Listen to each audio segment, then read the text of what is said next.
से जो नया आईपीओ खुल रहा है सीएमएस इन्फो सिस्टम से, ये कैसा लग रहा है, क्या व्यू बन रहा है? अच्छी कंपनी है, मार्केट लीडर है, जो एटीएम्स में पैसा डालने का काम करती है, एटीएम मैनेजमेंट करने का काम करती है, और इससे जुड़े दूसरे कई कारोबार है।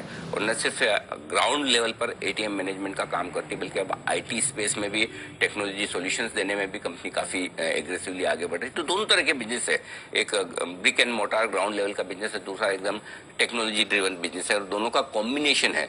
तो मुझे लगता है सीएमएस आईपीओ में आप इन्वेस्टमेंट स्टॉक के तौर पर अप्लाई कर सकते हैं। ये स्टॉक ऐसा है जहां आप इन्वेस्टमेंट करके रख सकते हैं। बहुत तोड़फोड़ रिटर्न नहीं देगा, नुकसान भी नहीं करेगा, अच्छी कंपनी है। मतलब अगर आपको ये उम्मीद है कि भाई 2 साल में डबल हो जाए, साल में डबल हो जाए, वो मुझे नहीं पता, लेकिन ये ऐसा स्टॉक है जो आपके पोर्टफोलियो में आप रख सकते हैं आराम से। एक अच्छा small cap mid cap stock हो सकता है जो आपके पोर्टफोलियो में होना चाहिए। क्यों होना चाहिए?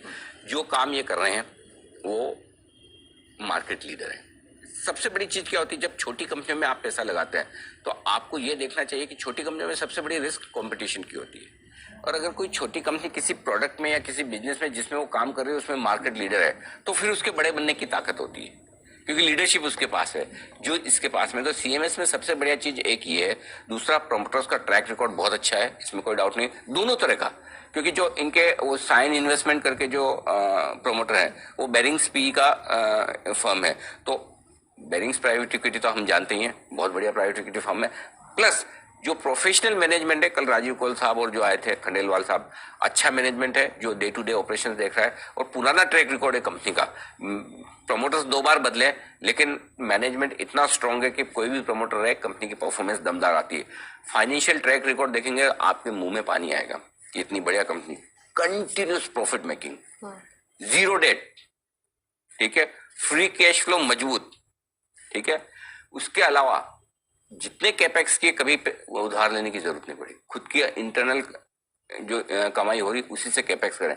इतनी तगड़ी बढ़िया मजबूत बैलेंस शीट, बढ़िया मार्जिन पर काम कर रहे हैं। 13% प्रॉफिट मार्जिन है, 23% ऑपरेटिंग मार्जिन है। बहुत बढ़िया बैलेंस शीट, मतलब मजबूत बैलेंस शीट है, अच्छी वाली क्वालिटी की बैलेंस शीट है। और वैल्यूएशंस भी उस लिहाज से इन्होंने रीजनेबल रखे हैं, महंगे नहीं है। तो मुझे लगता है कि ये सारे पॉजिटिव्स मुझे दिखते हैं। अब कुछ नेगेटिव्स है जो मैं रस्म के तौर पर बताऊंगा भी, ऐसा नहीं कि सब कुछ हर चीज में एक अच्छा ही होता है। नेगेटिव क्या है? एक सबसे बड़ा नेगेटिव है कि सरकार का सबसे ज्यादा फोकस अब डिजिटल पेमेंट पे। धीमे धीमे सरकार चाहती नहीं कि आपके बटुए में पैसे रहे, है ना। तो आप जो कुछ आपके पैसे वो आपके मोबाइल में रहे, नहीं कि आपके वॉलेट में। सो वॉलेट भी कौन सा डिजिटल वॉलेट में रहे। तो जैसे जैसे डिजिटल पेमेंट पे फोकस बढ़ेगा, इनका कामकाज कम होने का खतरा है, वो रहता है एक। दूसरा, कई सारे बैंक्स के मर्जर हो रहे हैं। अभी आपने देखा 3 मर्जर हुए सरकारी बैंकों के, 3 बैंक एक साथ हो गए। अब 3 बैंकों के अगर एक ही एरिया में जहां आप रहते हैं सब, वहां पे अगर 3 एटीएम लगे तीनों बैंक के, तो नेचुरली बंद करेंगे ना।